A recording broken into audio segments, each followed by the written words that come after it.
Hello, peoples. Welcome back to another exciting episode of The Great Futures Forge. I am your host, Amir Washington, and we are here, as always, at the Boys and Girls Club of Newark on Alumni Avenue. We thank you for tuning in. We ask you to subscribe, to hit the like button, help us with the algorithm. And we have an exciting guest today, and this is our Alumni Spotlight segment, the second of many to come. And we are here with an actor who's been on the, do they call, I wonder, I know the movies are silver screen, but is TV the silver screen as well? But he's also been on silver screen. He's been in a lot of things. Tell people who you are, sir. This get ready? Yeah. Hello, everyone. My name is Stephen Strickland. I'm an actor, director, host, and producer from the great city of Newark, New Jersey. Newark, if you're from here. That's right. We had another young gentleman talking about the pronunciation of the town that we were from, the brick city. But you're also a Boys and Girls Club alumni, like I am. Well, here's the thing. Yeah. I am Alumni Adjacent. I am alum, I guess, grandfather or big brother then, because my younger brother, Michael, came up in the Boys and Girls Club, and then my brother Charlie came up in the Boys and Girls Club. I worked at the Boys and Girls Club from 97 to 2000, I think it was. 97 to 2000, so those were some good years. But yeah. It was that short? Yeah, it was that short. I think from that time, I think, I forget the first director I had.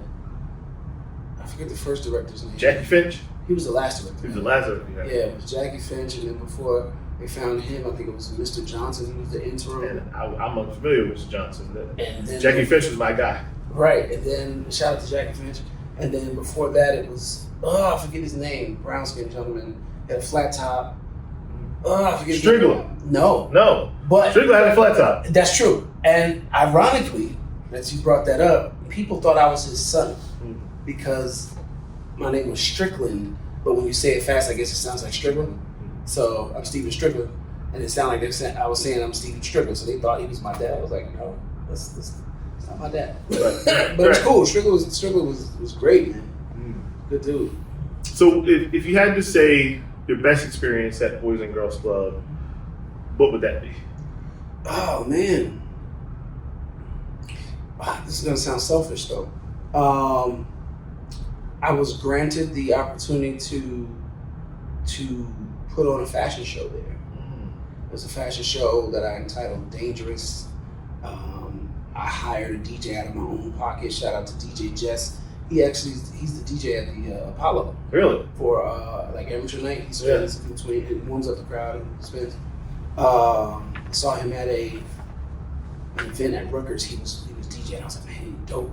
Let me get your number. And then when I was granted to put on the fashion show at the club, shout out to the West Side Unit. Rest in peace. Little to that.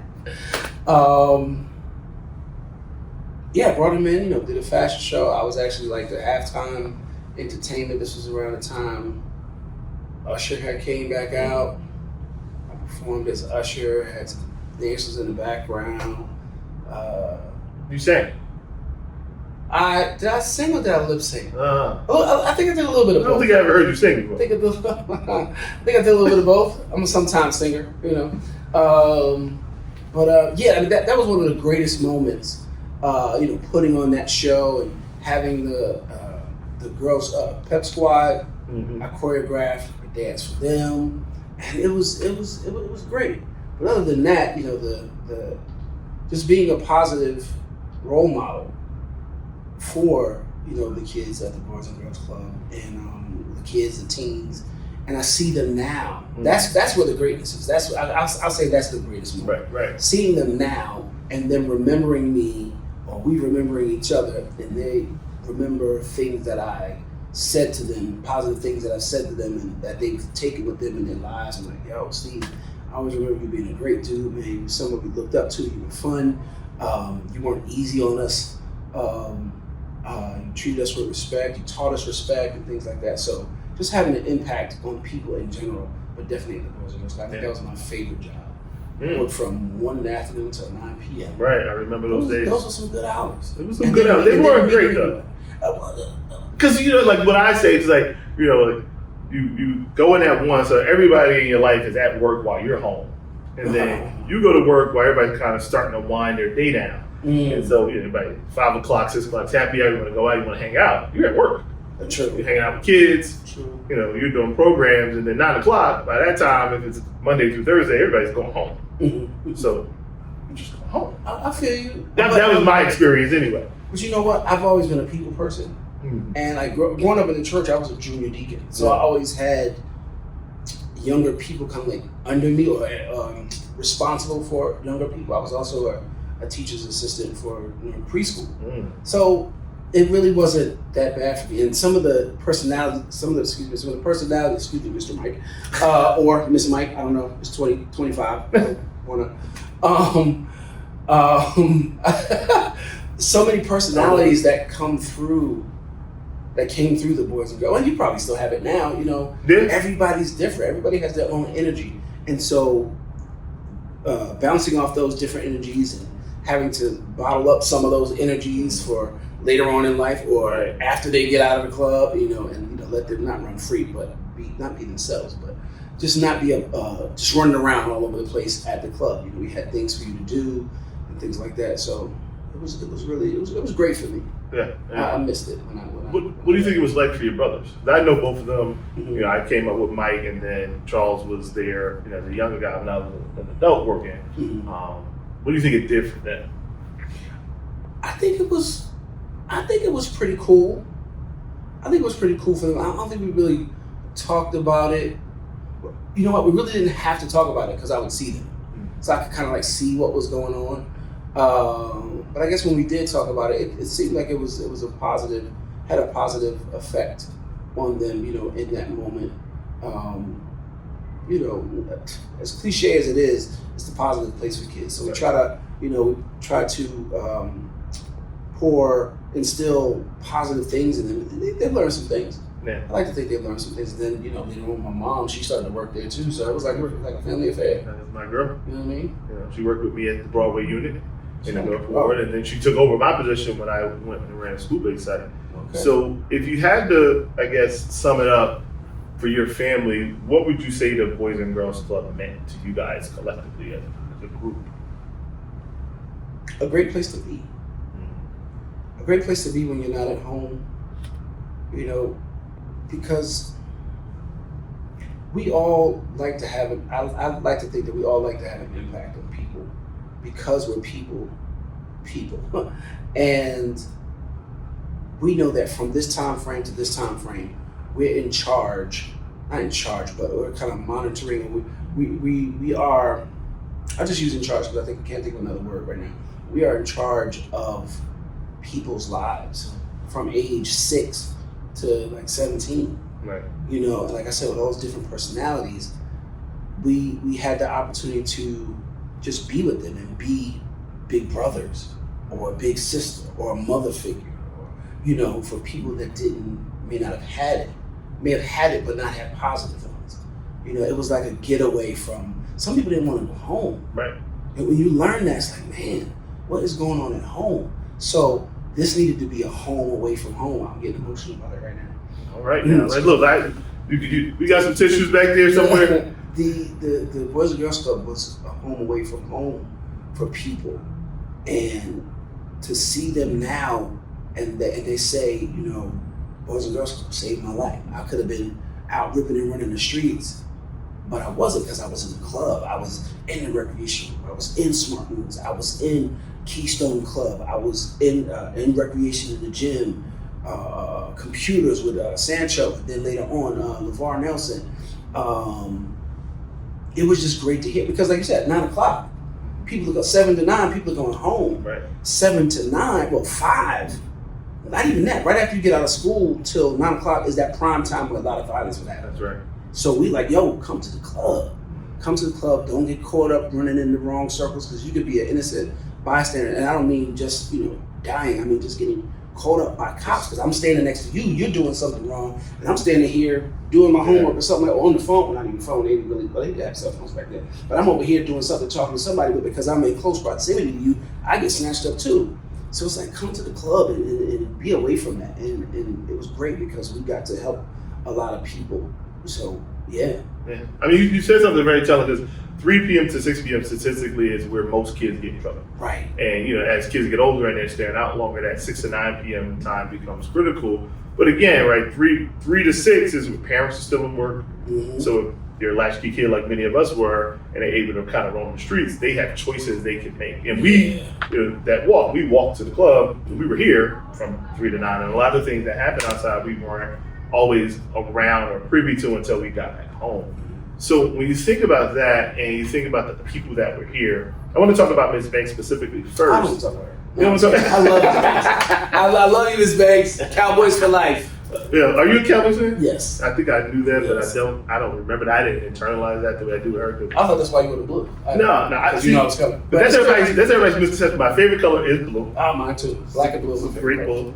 I think my stripes are black. Okay. But I am not a Cowboys fan, as you learned in the last episode when we talked to Cynthia M. But what I'm going to is think about a person like that, and she's receiving the Humanitarian Award this year at the gala. We have an award named after her. What do you think the value is of someone like her or other staff people like her, myself or others who've been around? What do those kind of people give to young people in the city? One, she's still here, right? She was here when I came in. She's here now. So to have that staying power, it's like she's doing something right. Or she did something right. She's still doing something right. The powers that be, still have her here. Things like that, right? So that shows that she cares. And it's great to have people that care, that genuinely care about your well-being, your present, your future, trying to plant seeds now so that you can have a better or a brighter future or a well-informed future. That should mean a lot to a lot of people. Some people don't realize until later in life, right, when life lessons that they may have learned at the club, it's like, oh, that's what they were saying. That's why I was doing this. That's why I was there from 3 to 6, 3 to 7, But yeah, Cynthia Banks, she's a rock. She's a rock, stern, moments of fun. I think I'll go back then. I know she had a good balance, in my opinion. She had a good balance of what a boss, a mentor, a person should be. I think anybody that's in a leadership role should be able to know. I'll use a coach, for example. A coach needs to know their players, right? A coach needs to know, if I talk to Amir might need a pat on the back, or not soft words, but Steven, he needs to be yelled at. Not to say Ms. Banks yelled at people. Not to say Ms. Banks didn't yell at people. I can neither confirm or deny the things I've already said. So, but I did say she was stern. So take it how you will. But you just need to know how to talk to certain people on your team so that they know how to get so they can reach the goal and get it done. Whether it's your staff, whether it's the young people that you're talking to. If I talk to this person this way, they'll receive it better and they'll move in a certain way. If I talk to this person the same way I'm talking to this person, they might not receive it that way and they'll go wayward. That's a good word. Wayward. That just means I'm getting old if I'm using words like wayward. Yeah, she had a good impact on me, on the staff, that I saw, and on the kids, and you, coming up as a young person, heard a lot about you before I got to meet you. It was like you. What did you hear about me before you met me? That you were a good kid. Oh, okay. Like you were a good kid, man. He's a good kid. You, Mesa, Sharice. Mm-hmm. There was a lot of y'all. I can't remember everybody's name, but y'all names always kind of came up, and then to get to see you in action and the effect that you had on your peers, people around you, it was great. And I to see you in this position, when I learned that, you were doing this, I was like, oh, this is great. That's great. Well, thank you. I appreciate that. Yeah. So I want to ask you a question I asked a couple people on the panel, because you're from Newark, worked in Newark, grew up in Newark, been around.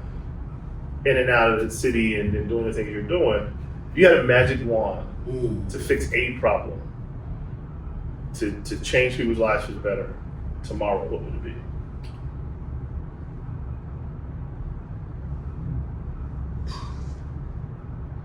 Because it'll have an effect on other parts of people's lives, right now I would say financial literacy.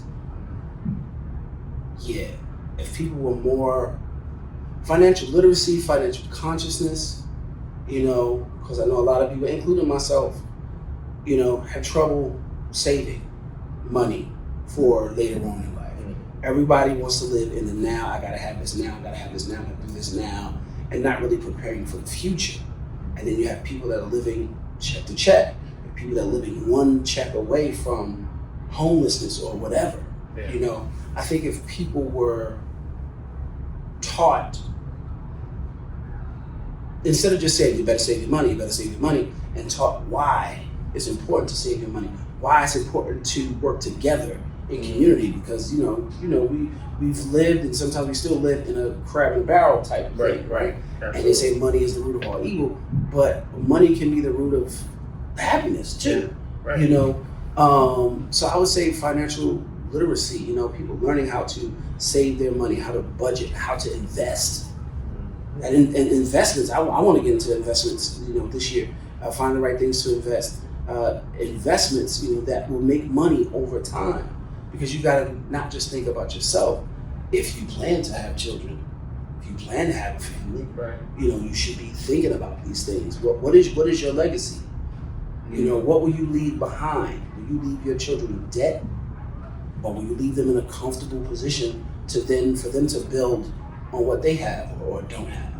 But yeah, right now the forefront of my mind if I had the magic wand, it would be that everybody had a great sense of financial literacy or financial competence. I love that. And I would have asked you a follow-up to that question, which wasn't intended, but it kind of got the wheels turning. You said financial literacy, financial competence, the understanding. Why didn't you say $1 million? Because $1 million would change a lot of people's lives. $1 million would change people's lives, but just like $100 bill, once you break it, it's gone. Where could I put that $1 million? I can put that $1 million, let's say I put that $1 million into a building, right? Build up a building, okay, who's gonna move, let's just say housing. Right. Who's gonna move into that? Like, if I had control over who lived there, then yeah, that's one thing. But if I just said, here's $1 million, build this building, and then it's like, okay, who are you gonna allow in it? People can't afford, may not be able to afford to live into that building, move into that building. Right. So if they had the financial literacy and was saving, their money and doing the right things with their money, then they'd be able to move in and hopefully live comfortably and not waste the opportunity. $1 million is a lot to a lot of people, but it's not a lot to a lot of people. Right. You know what I'm saying? So, money can't solve everything, but money can get things started. And then it's up to you how you manage your money, what you do with the money, and things like that. Because when I host events, I always ask people, it's more of an icebreaker, like a joke, but I ask people, if I were to give you $1 million, not now, but right now, what's the first thing you would do? What's the first thing you would do? I would put it in an investment account. Put it in an investment account, right? So I asked maybe 2 or 3 other people what they would do, right? They hear, what would you do with it? But I asked them, what would you do? The answer I'm looking for is say thank you. If I gave you $1 million, you wouldn't say thank you. I would, but I know the first thing I would do after I said thank you. It's too late, right? Put it in an investment account. You know what I mean? So, but that's a great. I like that. Thank you. I appreciate that. You got me. I am grateful. I show gratitude. And if you gave me $1 million, if anybody gave me $1 million, I would thank you. And I thank our donors and our stakeholders profusely who invest in this. So thank you. When you give me the $1 million. Huh? When you give me the $1 million, I can't hear you. You're breaking up. But yeah, you said invested, right? And that's the thing. A lot of people, when buy my mother a home, buy myself a car, or buy the dream home for my mom, buy the car, buy me a new house, or whatever like that. Okay, boom. If you're trying to build you a house, if you're building a house from the ground up, because a lot of people want their own, They don't want to move into something. Some people are okay with moving into something where somebody had something. Somebody had it previously. But if you want to build your own, that's going to take half your money right there. Now that's going down. Then you got to pay your bills and all this stuff like that. So find something to invest in. That's why I said financial literacy, because with that money can keep stacking up, and that $1 million might look minuscule after a while. It's like I got $3 million now. Right. Somebody gave me $1 million and I flipped it, as they say. I invested it, and now the money is just making more money, as opposed to somebody gave me $1 million and I ran through it in 2 or 3 years. If you made it through 1 year. If you made it through it. Then lottery winners often go broke within, I think, like 3 to 4 years. And sometimes it's $100 million. I mean, yeah, because you got family that come out the woodworking. I'm your cousin come out the woodworking. If you hit the lottery, you my family. And you already my family. So. We went to school in first grade, remember that time I showed you how to write in cursive back in the day? Let me get 50,000. What? So yeah, that's why they say just $1 million. You can throw money at a problem. Like I said, it won't necessarily solve it. It may put a Band-Aid on it. Right. But if people were smart enough to invest that money and do greater things with it, the money will make itself, and hopefully people will live in a better way. Yeah. So this is a good segue to the topic of one of your pursuits as an actor, and recently in the world we've been hearing about a lot of actors. By these people, so no, I mean, look, what you say is your word. We are not responsible for your perspective, but I do want to talk about it because it's, oftentimes, no, we are not sponsored by the movie. Right, that's what I'm saying. Microphone. If you'd like to advertise with the Great Future Sports, please reach out to us at 1 Avon Avenue, Boys and Girls Club from Newark, BGCN.org. Right. My first name. The first letter, last name, at BGCN.org.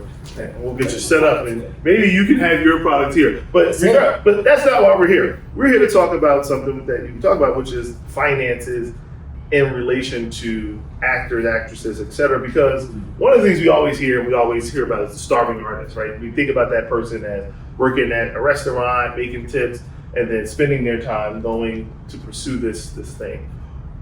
What is the challenge in the industry around pay, or is there a challenge in the industry around pay from your perspective? Yes, I'll say there's a challenge in pay, I guess, depending on what level of, what part of your acting journey you're in. We already know, for some who don't know, actresses may get paid less than actors. If you're separating, the sexes. At the same time, it takes money to make money, because it's not just getting in front of the camera and acting. You have to, now it's kind of you have to build yourself up, invest in yourself, and maybe even make your own projects to get seen, because it's a lot of work out there and a lot of people auditioning for the same roles. But specifically money, it can depend on where you are in life, period. Let's just say I did an episode, the first time I was on Law & Order, right? First time I was on network TV, I got paid $1,178, right? And I guess it could be depending on the show too, as well, what budget the show has.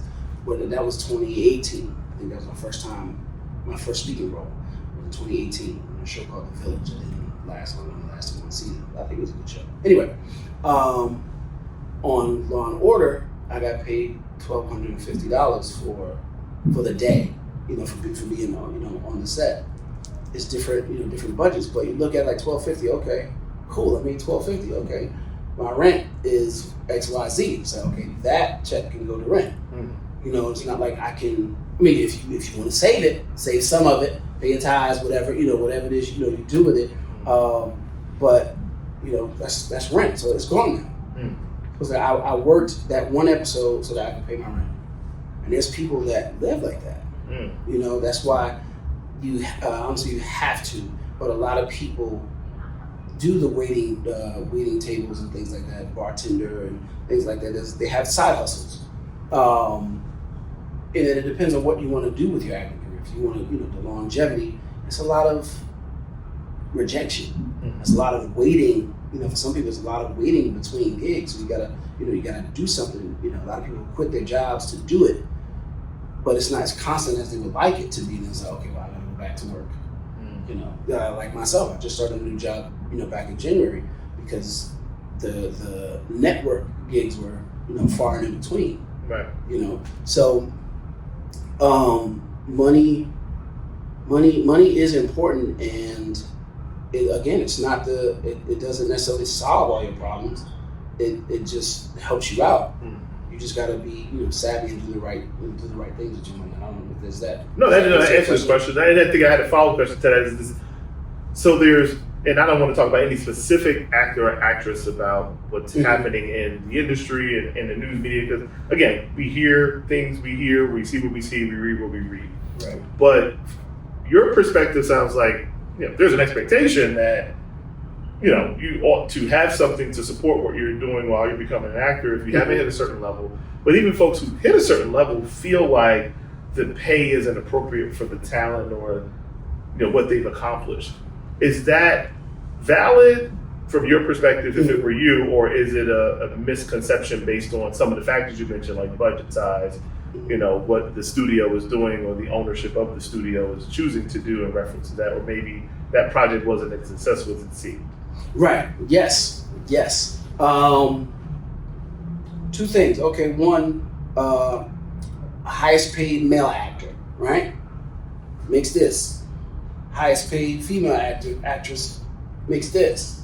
They're both a lead in their film. So it goes, I guess, the equal opportunity or whatever like that, right? Equal pay, right? So if your favorite male actor is making this, your favorite female actress is making this, why can't they both be making this? Yes. Corporate America, same position. COO, male making this, woman making this. Why is that? You know what I mean? Yeah. And it also, it can also have, again, what's the budget?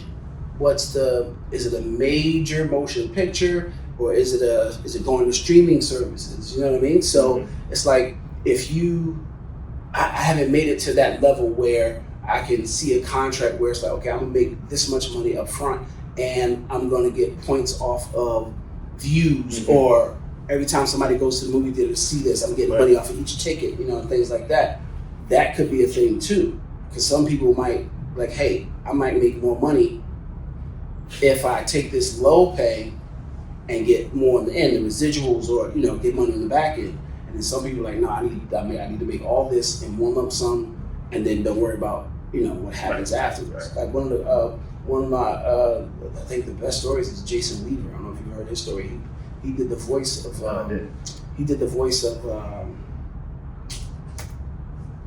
Lion King.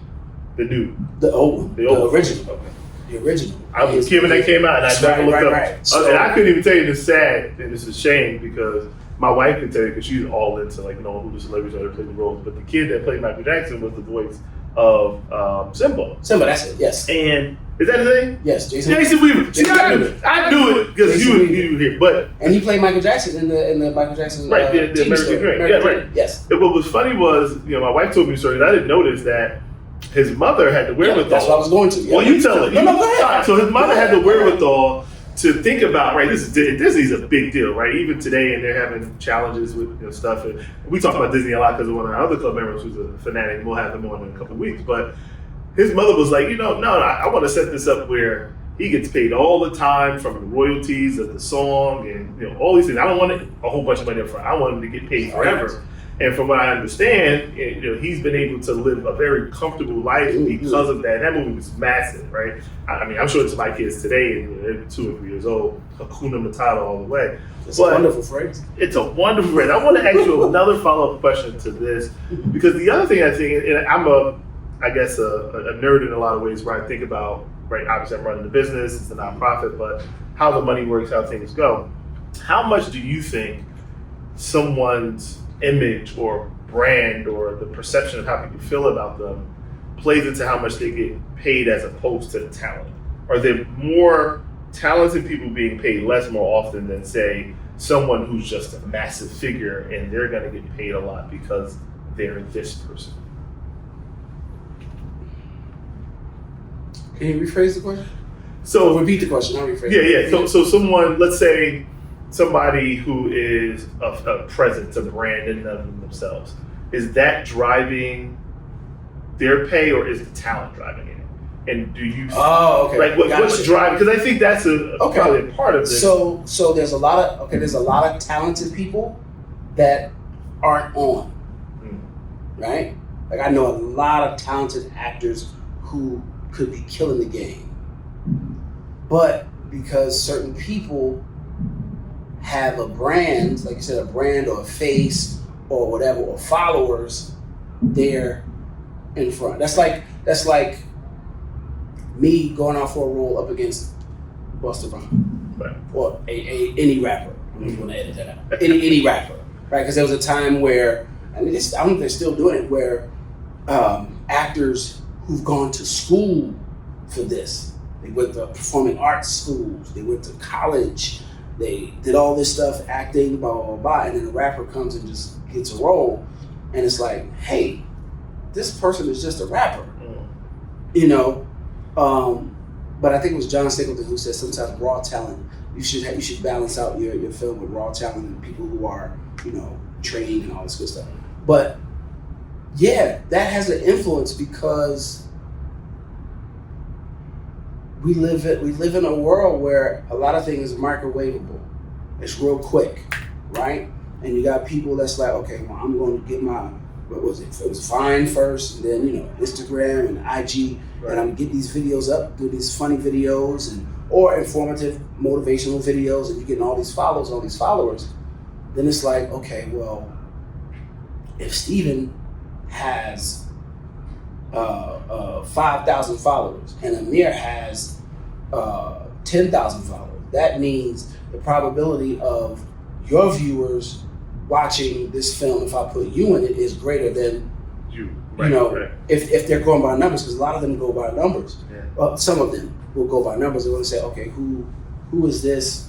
You know, and they have a great following. You know, they may not have great talent, but they're facing and they're drawing people to their show.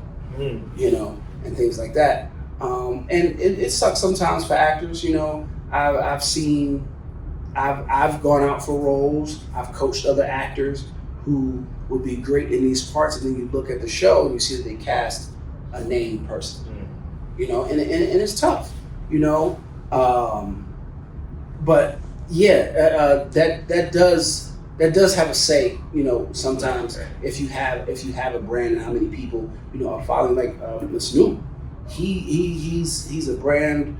He Skechers. Yeah. I think he has alcohol, something else he has, and he was like Mark the Stewart, you know, and he has a brand. He's branched out and has done these other things, or as a spokesperson for these things. And it's like he might not even wear the brand. They're just using his name and his likeness, and he's promoting it. Right. You know what I mean? But yeah, sometimes sometimes popularity outweighs talent.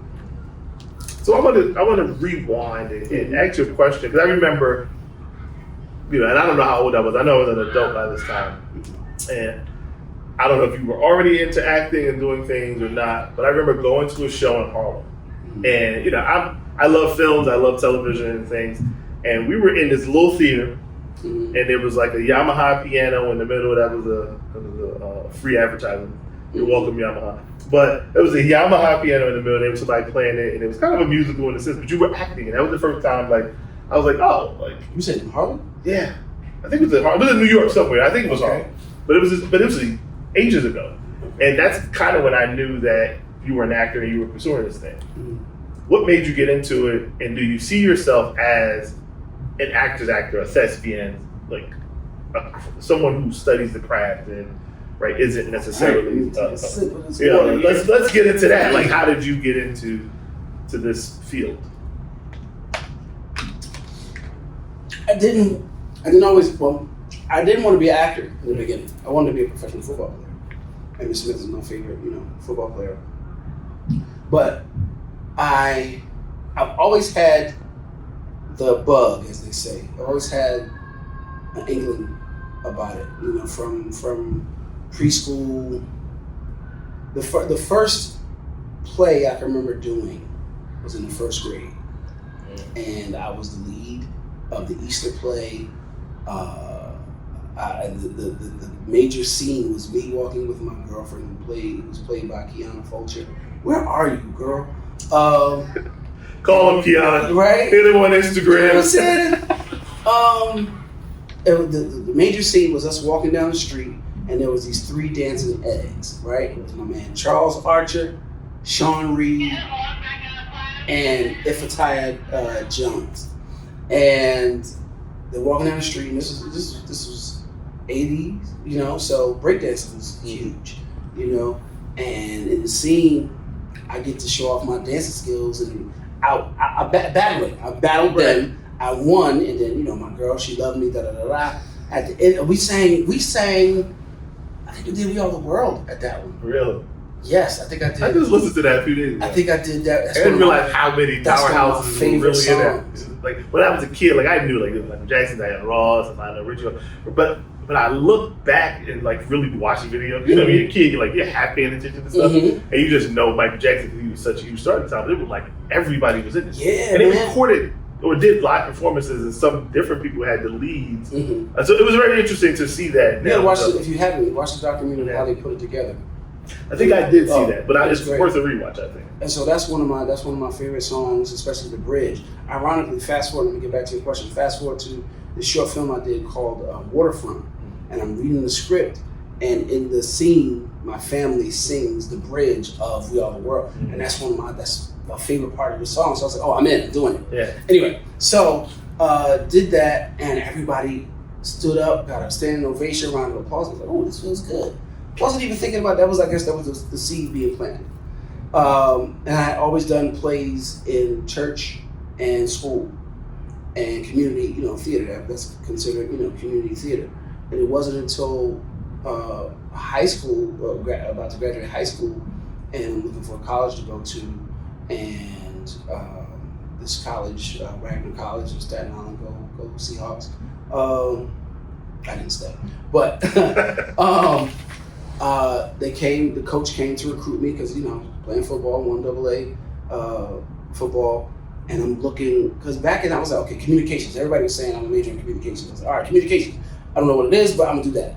But when it came and I'm looking through the brochure, it was like theater arts. I was like, wait a minute. I've been acting for a while. People say I'm good at it. I feel like I'm good at it. Let me make that my major. So went to college, and, you know, that was my major. Didn't stay because it was like 5 black theater majors, and that's a different story for another time. And then my football dreams were shattered because I was naive. The coach was like, you could be the next star, because their senior tailback, that's the position I played, he was leaving. Keto Lockwood, shout out to Keto. He was leaving. He won number 2, and I won number 22. And I was like, okay, well, I could do that, you know, Emmett 2, 22. Anyway, so he left. I get to the school, and I wasn't thinking. I was naive. I forgot about the juniors, the sophomores, and then the 20 other freshmen that he told the same thing to. Right. You know, like to play my position. I was like, wow, okay, I thought I was going to be the man. Da, da, da, da. Anyway, so left school, and then in 1999, good friend of mine, Denise Peoples, that's like my sister, she said to me, I'm in this play, and they're looking for somebody to play this role. And you would be perfect for the role. And I was like, all right, cool. So I went down to audition, and I see the character Ray Ray. And the character Ray Ray was a flamboyant homosexual male. So I called Denise. I was like, oh, excuse me for a second. Well, what you saying? He said, I'm perfect for the role. You know, now I'm not homophobic in any way, right? But I'm heterosexual. So I was like, what do you mean I'm perfect for the role? She was like, boy, just do what you do. Imitating Damon Wayans when he did Men on Films, Jamie Foxx doing Wanda. Right, yeah. So I was like, she was like, do that, they'll love you. I was like, all right, did it, they love me. So, and the crowd loving what I did. I was like, boom, so I did that play, did another play, and I got paid. That was the first time I got paid for a play in 99, so that was my first paid gig. So I did that a couple times, and I was like, yeah, I think this is what I want to do. And ever since that, that was my dream. So I'm living and chasing, my dreams at the same time. Had the pleasure and an honor to, do network television, like I said, be on the silver screen and the big screen. So I think the silver screen is TV and the big screen is film. That's right. Yeah. But yeah, that's what it was, man. Because coming up and watching TV, you're watching the screen and you believe. If the actors do their job, you're believing everything that's happening. You're touched emotionally. Right. Sometimes I cried at this movie called Splash. I don't know if you ever heard of it. It starred Tom Hanks and Daryl Hannah. It was like Little Mermaid. Yeah, I know the film. I don't know it well. And at the end, he went to live with her under the sea. They didn't say under the sea, but So I was like, I wanna move people. I want to impact people the way the actors impact me, just through the screen. Or when I went to see plays, the first Broadway play I went to see was in 3rd grade. It was Cats. So seeing that, I was like, oh my God, right? But so fast forward, so I'm like, I want to have that impact on people's lives. I want to start conversations. I just want to touch people, through the screen and from the stage and things like that. So and I love it. So that's what my motto is: do what you love what you do. So let me ask you this question, because I think, an actor's job is to portray a character, and I think it's FBI most. Oh wait, and you asked, second part to that question was, do I consider myself a thespian? Yes. And a student of the craft? Yes. I've fallen off a little bit. I will admit I've fallen off a little bit as far as really studying. But yes, I do consider myself a thespian and a student of the craft, because you're always learning something new. There's this thing in acting called discovery. Like, you might read a script one way, or you might read a script, you do the play, you do the show, and every night it might be something different. You might discover something different about the character that you did, or a different perspective that you didn't know about the character. So when I teach actors, I'm also an acting coach. I say I bring a different perspective. I say, okay, did you think about this? And they're like, oh, I didn't think about that. Steve, I'm gonna try that. So discovering something new within the craft is just an amazing thing. So yes, I consider myself a thespian. I think thespians are more towards theater, but still, I'm a student of the craft either way. So here's a question, because I'm always interested in this, because I watch a lot of different kinds of shows, and sometimes if I've watched too much stuff and there's nothing to watch, I'll find like what they call a B movie, or some cultish kind of thing that most people don't look at. But I'm thinking about it, and I think it was either FBI Most Wanted, wherever you were playing kind of this sketchy character. I think you were either a politician or an officer or something. And I can't remember exactly. You were talking to a woman and kind of telling her like do what needs to be done, so to speak. But it was not a nice guy. It was not the guy that I know. Go ahead. And so the question is, where do you go? Like, is there a place you go in your mind and your past, or is it discovery that you're just thinking through who the character is and trying to find the thing? Like, how do actors get in there?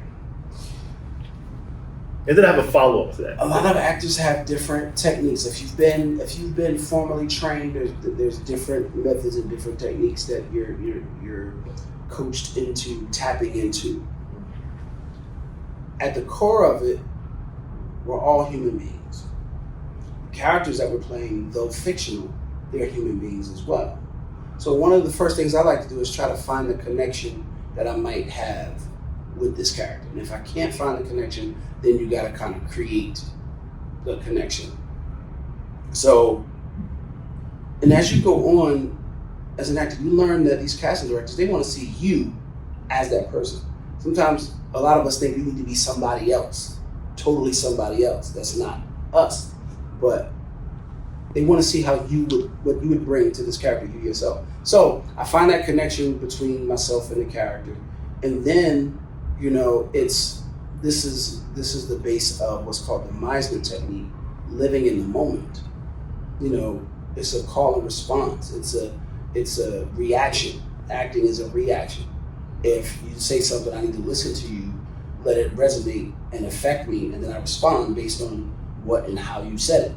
Body language is what 75 or 80% of communication.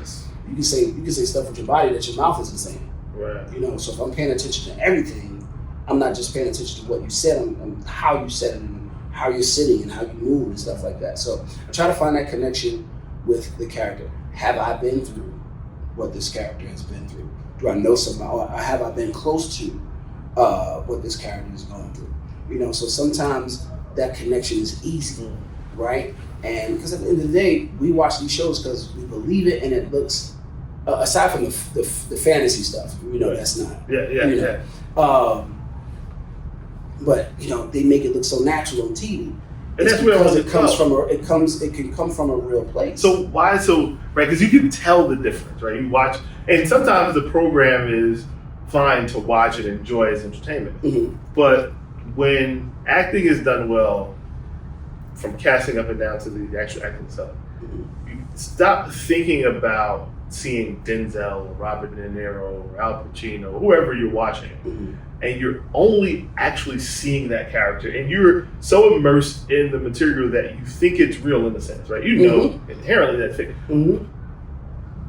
What are you seeing when it doesn't work? When they're like, oh, that acting was horrible, or the movie just like, oh, this is right. People that aren't even acting, they're like, this is ridiculous. This is what are people or actors and actresses missing when you see that on screen? I think sometimes it comes from not listening. It can also come from bad writing. Sometimes people are just performing what's written. And okay, so if you get a script, right? Some writers, some directors, they give you the opportunity to make it sound better in your own words, and it flows better when you're saying it.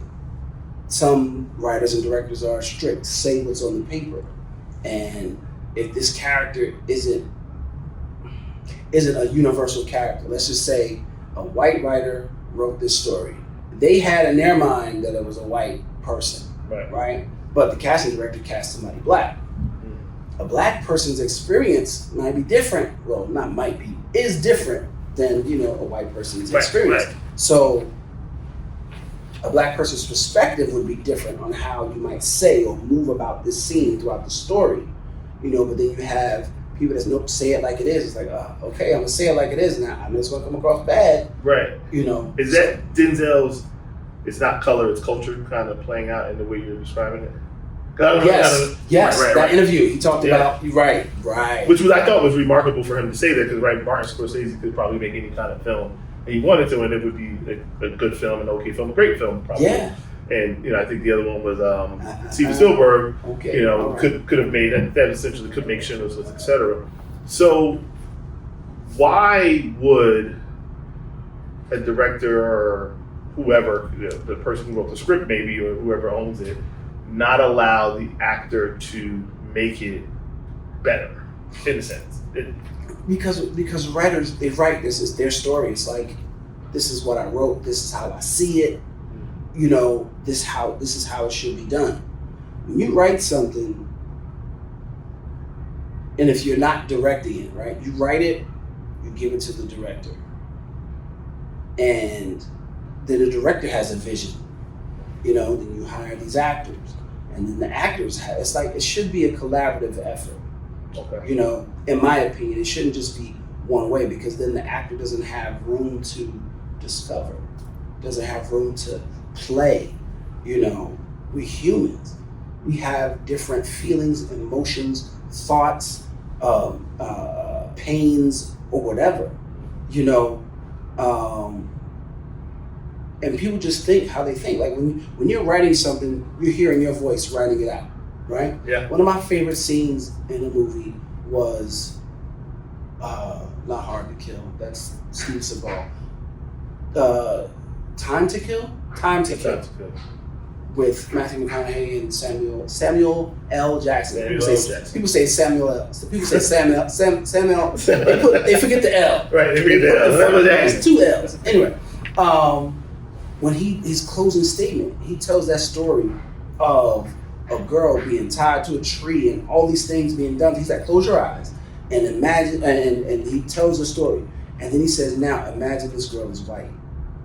And everybody opens their eyes like, oh my God. So that whole story he's telling, everybody, every white person, every black person in that courtroom is imagining that the little girl is black because of what's happening to her and because there's a black man on trial and all this stuff.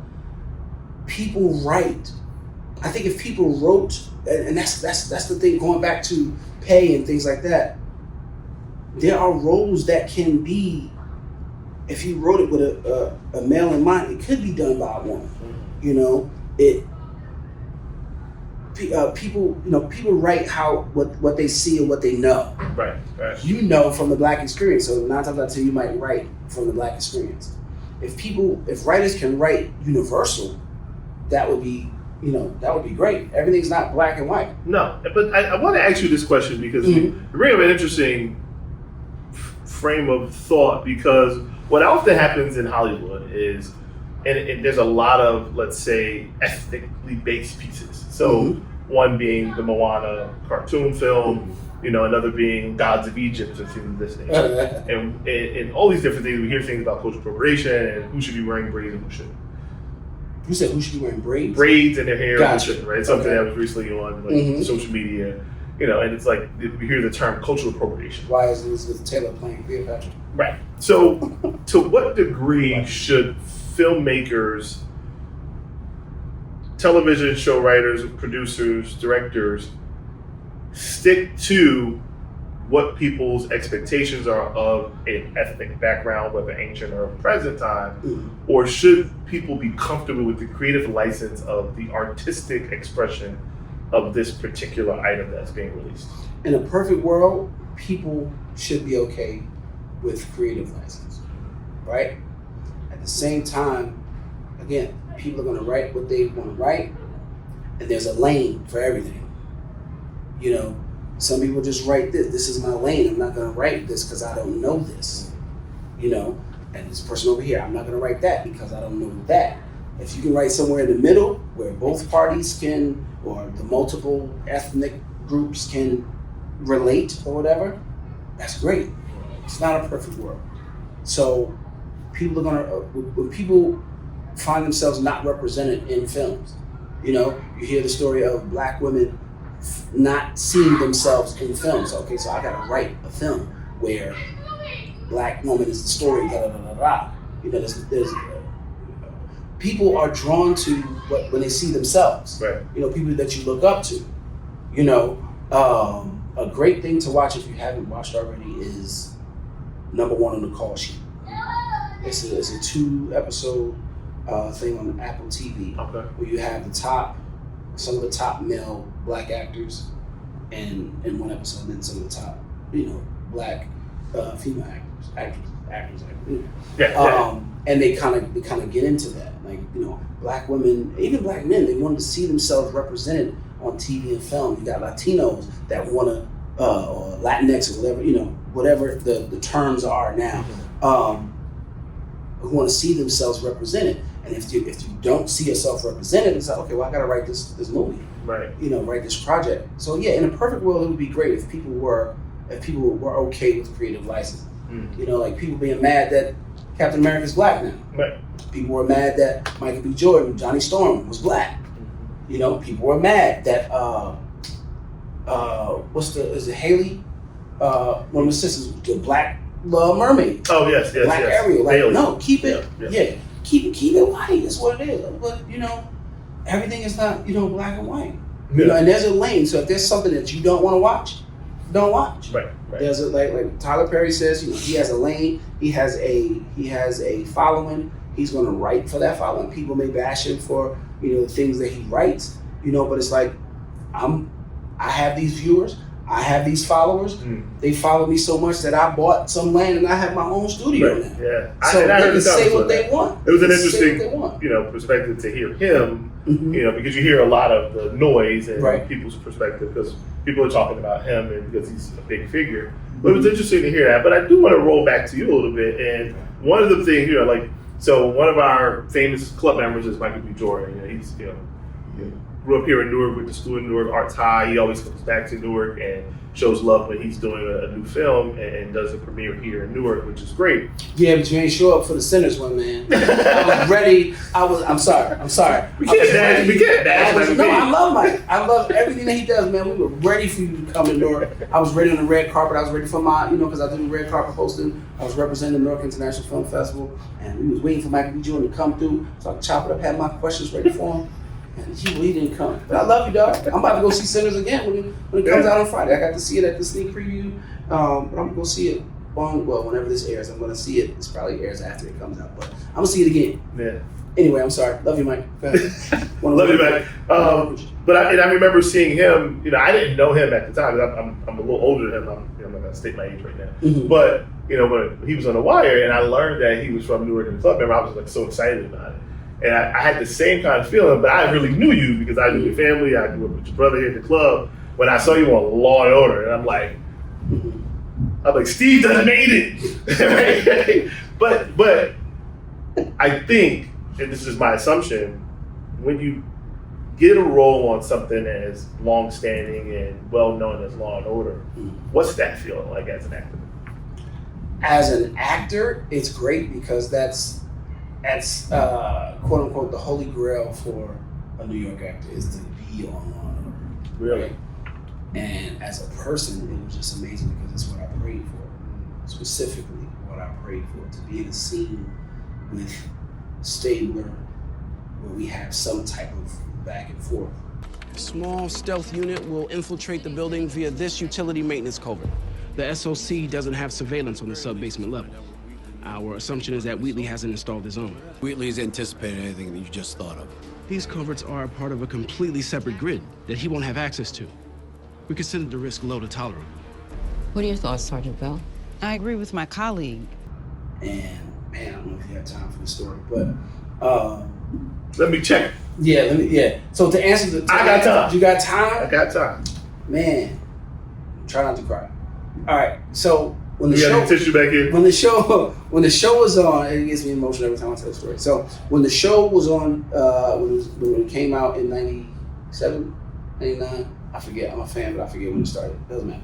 Anyway, so I'm watching the show, loving the show. SVU, right? I loved all the Law and Orders, but it was just something about Stabler and Vincent, Olivia, and Elliot. Shout out to Chris Maloney and Mariska Hargitay. And I prayed to God. I said, God, please make it that I'm on that show, specifically in a scene with Stabler where we have some type of moment where it's a back and forth or whatever. And let it lie. Then when he left the show, I was like, yo, God, what's up, dog? I prayed for, okay. I was mad at him for a little bit. So then when I did FBI Most Wanted, I was on the set and I was getting my COVID test done for FBI Most Wanted. So I signed that said organized crime. I tapped the guy, I said, excuse me, sir, what is organized crime? He said, oh, Stabler's back, here's his own show. I said, we back. We back. Okay. It may not come when you want him, but he's on time, right? I wanted it back then. You know what I'm saying? So boom. So fast forward to getting the audition. Got the audition, booked it, right? And in the scene, well, I've seen the audition if you want to put it in. Yeah. Absolutely. And the scene, he kind of gets up in my face, and I was like, yeah. When I got this, I was like, yeah, this is what I'm talking about. He's gonna get up in my face. He might grab my shirt or whatever. I love his character, and I booked the role. And I was supposed to shoot January 5th. January 4th, I'm in Jersey, so I'm waiting up all night for my call sheet to know what time I gotta be in New York. Mm-hmm. The 5th comes, the morning of filming comes, and I'm like, I haven't heard anything. I reach out to my manager, he's like, yo, call production. I'm like, who got production's number? But I remember the AD, that's the one who was in contact with me. He said, oh, we got rid of the character. So I was devastated. I was devastated. So I went to Applebee's. I had some drinks. I don't know if you want to edit that out. This is a positive place for kids. I'm not condoning alcohol. Said just had something stronger than soda. So I'm there, and first I put it on social media how devastated I was, and then I had a whole bunch of actors pouring into my spirit like, yo, it happens. My boy said he was on set.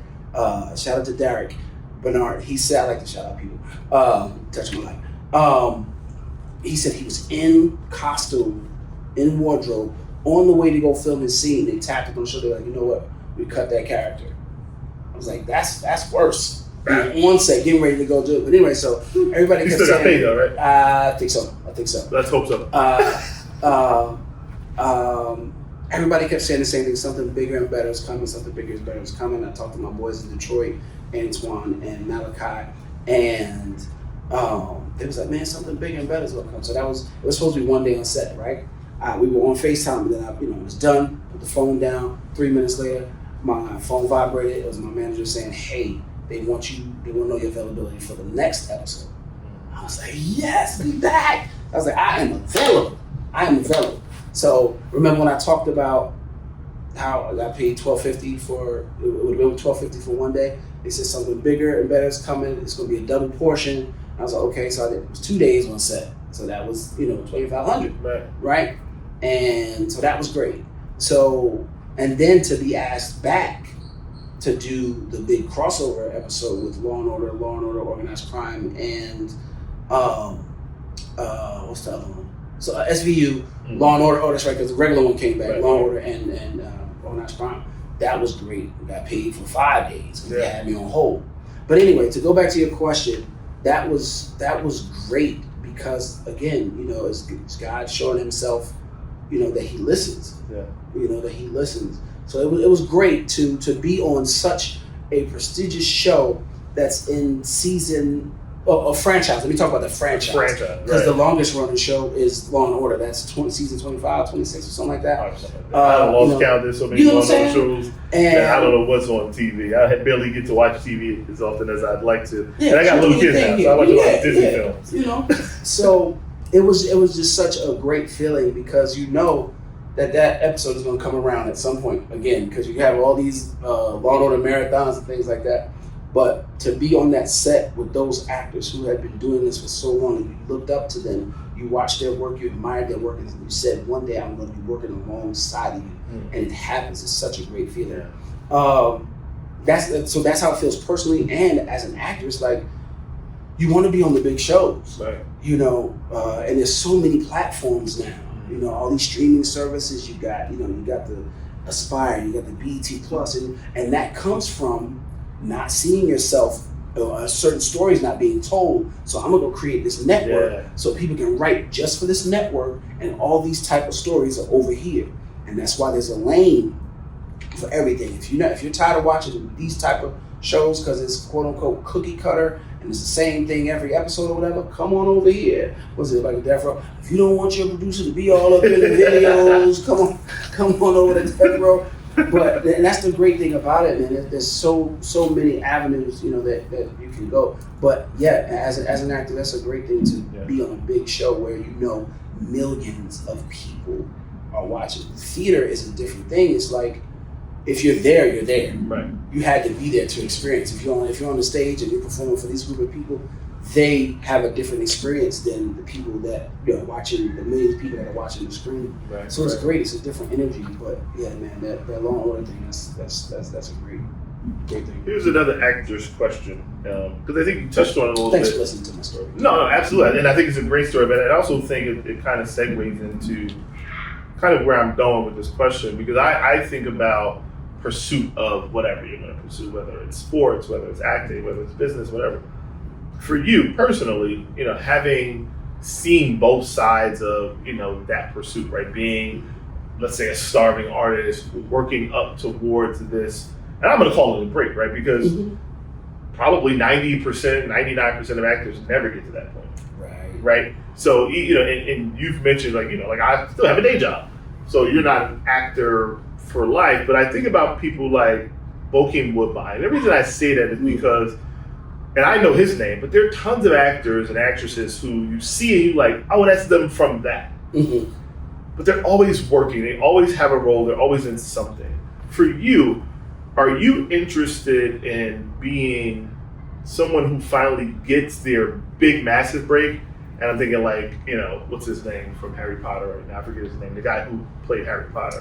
Oh my God, I should be ashamed of myself. Yes, him. But he gets this role. Daniel Radcliffe. There we go. He gets this role as a young kid. It's this book that's written by J.K. Rowling, and it becomes this massive pop culture thing. And quite frankly, he hasn't done anything of significance in terms of the big giant screen in the big production. He's done other films and things that have been good. He's been in theater, but he probably never financially, if he has everything in line, has to work again because of how massive this production is. Right. Is that the ultimate goal for you, to be in a role or a film like that as the lead, as a supporting person, or is it to have a career of consistency and being able to work for a living as an actor? Both. My ultimate goal is to be in a series. You know, I'll be a series regular. If not, well, of course, the ultimate goal is to be a lead actor in any series, right? But then if you're not the lead, then you're a series regular. When people see you every week, your character has a story. Everybody comes back and learns about your story every week and things like that. But yes, to be a continual working actor, I'm not chasing fame. I always tell people this, and I tell the actors that I coach, and I ask them, you know, do you want to be a movie star? Do you want to be an actor? You know, do you want to be famous? Do you want to be an actor? Because there's a lot of people, let's just say theater, and that's not necessarily Broadway, or even on Broadway. Right. There's a lot of actors that do Broadway that may not be on film and television. Millions of people aren't seeing them, just the thousands of people, you know, that are in that audience that day, that night, you know, might see them. My motto is do what you love what you do. I do it because I love it. You know, so I want to do, I've done TV, I've done film, I've done theater, web series, all this, because everything entertainment, you know, I love. And yes, I want acting to be able to pay for my lifestyle, my bills and everything like that. Right. You know, but constant working, and it's tough.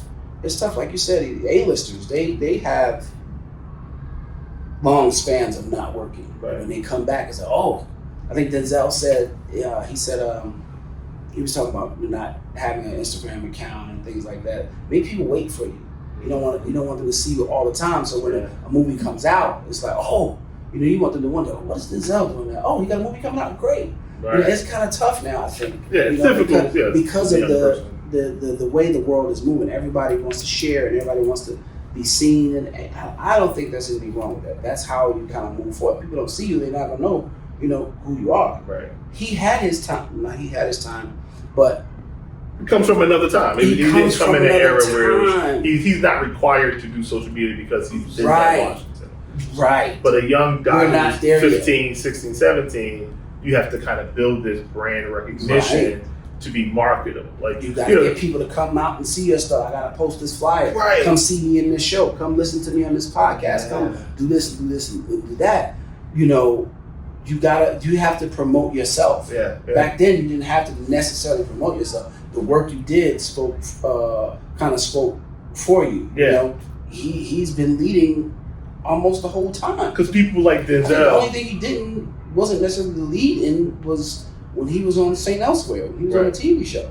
Yeah. Because his movies are his movies. Yeah. Like, people don't say, I'm going to see The Equalizer, even though we know we're going to see The Equalizer. It's like, I'm going to see the new Denzel film. Right. The new Denzel movie is out, right? And so his name is synonymous with what he does. And so the film doesn't, I mean, you could just say Denzel Washington, whatever, you know, July 17th, and you never have to run the ad again because that's, you know, and I don't know that that's a good strategy, but because of how big he is, right? You know, for certain people, it's just like, and they see that person, and then it just cuts to black, and they're like, oh, that's where we're going. So the last thing I want to ask you before we transition to our fun segment is, what would you tell? I'm having fun already. Yeah, well, this would be even more about you and just getting to know Steve a little more. But what would you tell a young actor or an actor who's currently pursuing this thing? And I always think about when I heard the story about the woman who played in the Black Panther, it was her first role.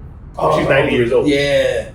What do you tell people who are pursuing something and they're not getting the break? They're not getting their first touch to be able to play on screen with that actor that they saw, that they admire, or they just aspire to be in the show. How do you tell them to stay in it? You just said it. I'm gonna look into the camera for this one. Stay in it. Don't give up. If this is something that you want to do it.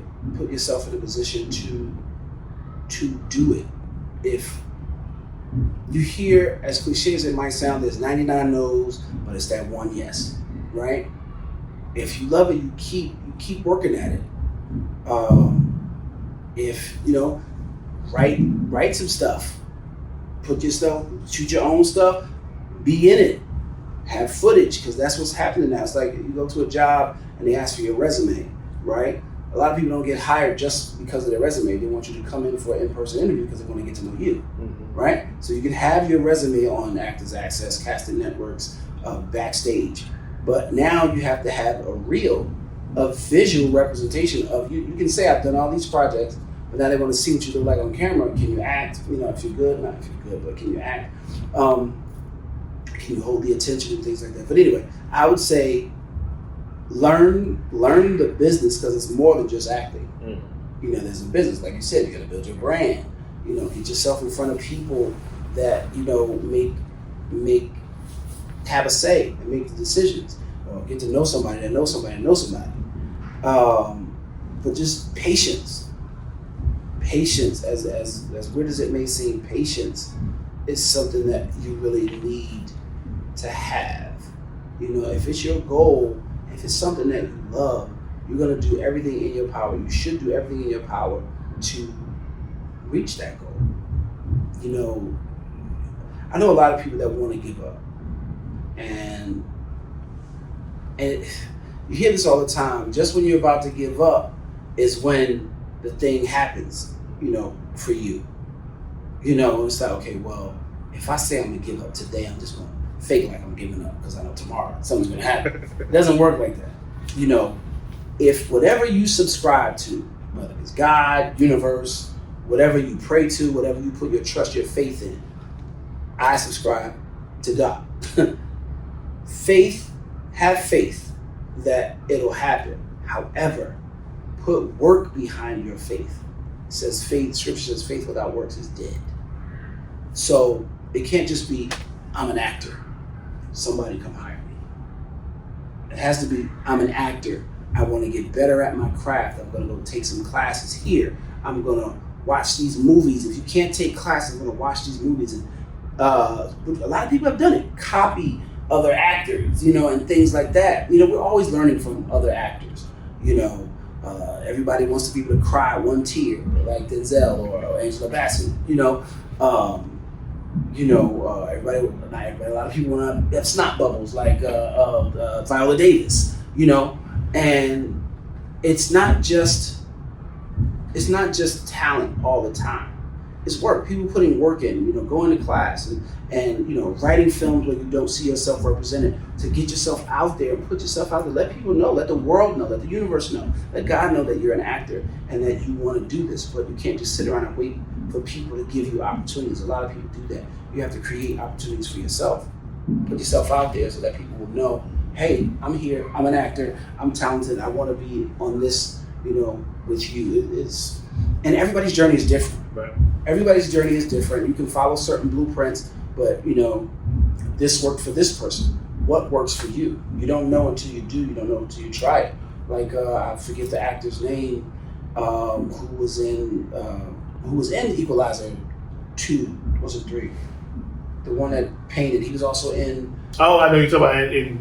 I've seen him in a bunch of things, and again, right. I don't know his name. Remember, but he's getting a lot of things going for him. Right, and remember that time on the red carpet, he ran into this. He was like, "I'm work with you soon," and then not too long after that, he was working with him. Right. The actress, who made a billboard for Tyler Perry, hired me. Tyler Perry, I think, put her in something or gave her some kind of opportunity. Now everybody wants to try to do that. Right. And Tyler's like, no, let's just work that one time. So you got to find ways to keep pushing yourself. Find a village. People that are going to speak positive into you. You don't want to hear the people that say, "Oh, another year, you're not acting." It's like, no, it's coming. Just keep doing it. Boom. Just keep at it. Just keep at it. Like he said, just stick with it. If you love it, stick with it. So quickly, what's your absolute favorite food? Absolute favorite food is rice. Rice. Uncle Ben's converted white rice, to be exact. It's converted. Yeah. I think you might have said you said now it's not even Uncle Ben's anymore. I think it's just Ben's. Right. Might be. But That rice is my favorite food. I eat 5-minute rice now. That's, hey, I don't eat even it know up. what brand it is. I know what it looks like though. Rice- My wife makes it. Tastes great. Takes 5 minutes. Yeah. Talked about Splash. Other than that, what's your favorite film? And I don't know if you said that was your favorite film, but I know you said you Yeah, that was. I think that was like the first time I cried. Yeah. In a movie.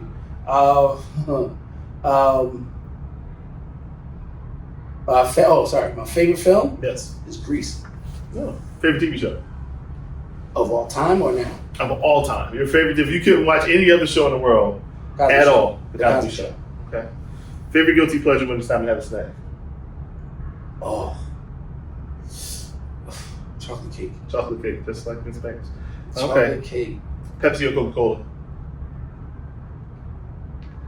Pepsi. I'm gonna tell you why. Okay. Growing up in the church, we lived right across the street from the bodega, and I was always sent to make one of the young people that was always sent to make a run to the store, and they always said, "Don't get no Coke, get Pepsi." So I grew up on Pepsi. I drink Coke. Maybe that's a Newark thing but too. it might be. I don't know. A lot of people Shout say out to Pepsi in St. Newark. Paul. But we like Coca-Cola, right? Sounds Praise Pentecostal Fellowship Ministry, 18th Avenue, 17th Street. And shout out to the bodega on the corner. I never knew the name of it, but yeah, I had to run over there and get the Pepsis to go with the chicken sandwich, the original chicken sandwich. The original chicken sandwich? After church. At the church. We like Pepsi too. Yes. But Pepsi. Apple or Android? Apple. Apple. I've been rocking with it for so long. Favorite music genre, band, or artist? Wait, so the artist, the genre, and the band, they all have to be one genre? It don't have to be. It could be Okay. one or the other, or you can talk about them all. Favorite group of all time, the Winans. That's a gospel family. Favorite group of all time. Favorite music genre. Forgive me, people, but it's the secular music, the R&Bs. Favorite artist. Favorite artist. My favorite artist is Usher. Okay. I mean, I have an array of favorite singers. My favorite artist is Usher. Probably because we're the same age. Okay. And he's a club kid too. He was actually at the national conference last year. Oh, cool. Yeah, good guy. If you could meet one person you've never met, other than Usher, because we obviously know your favorite Felicia artist. Rashad. Okay. All right. Am I in frame? This ever the actor. The queen. Actor that you in frame. The Queen. Oh my God! I was this close to meeting her. I went to go see a play. I had two opportunities to meet her. I was doing this one play, and the director and writer of the play was really cool with her, and I think he was working on getting her to be in the play with us, and she would have played my mom. Oh, that'd been so great. But we stopped doing the play. Two, I went to go see a play that she did. It was an awesome play called Head of Passes many years ago, and I waited around, to meet and greet, but it was getting too late, and I had to leave. But yeah, so Miss Felicia Rashad, and that's how you say it, Felicia, not Felicia. It's Felicia. Felicia Rashad. Really? Yes, it's Felicia. I would say Felicia. Sorry, Felicia. Yeah. If you go anywhere in the world you've never been, where would it be? France. Which part? I have no idea. No idea. Don't care. Where we're at. France. Oh, Paris. Paris, of course. Okay. Here's another question. Of the three things that you're doing within film, television industry, acting, directing, producing, if you could only do one, acting. That was easy. That was a quick answer. Yes. That was a quick answer. Acting is it. And that wasn't even, like I said, it wasn't my first love. Yeah. Acting is. Yeah. So I had this conversation with some actors some years ago at a film festival. We were all talking, and we talked about how we become these other things out of necessity. Going back to these stories aren't being told, so I gotta write these stories. I gotta direct myself. I gotta produce my own projects and things like that. And Jamal Hodge, great director, he said, well, what are you first? What's the first thing that you're gonna put in your business card? How do you introduce yourself? And I was like, actor. Yeah. So it's actor, director, host, producer. So I say I have ADHD. Yeah. Actor, director, host, producer. So, but yes, actor first. So, always. The one actor and the one actress that if you could never work again in a large production, but you could work with those two people, you never act again, who would those individuals be? Felicia Rashad.